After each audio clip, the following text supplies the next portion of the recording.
जो सबसे खूबसूरत मंज़र हो तो आप सबने देखा ही होगा, लेकिन एक बहुत खूबसूरत चीज़ बताता चलूँ।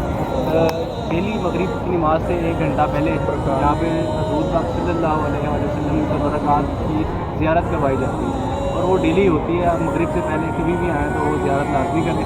उसकी वीडियोज़ पिक्चर नहीं बनाने देते हो, इसलिए वो मैं आपको वीडियोज़ उनकी दिखा सकता हूँ, लेकिन वो आपको ज़ियारत करें जब भी है। मेन गेट ही वो पॉइंट है जहाँ पे वो ज़ियारत करवाते हैं स्टार्टिंग में।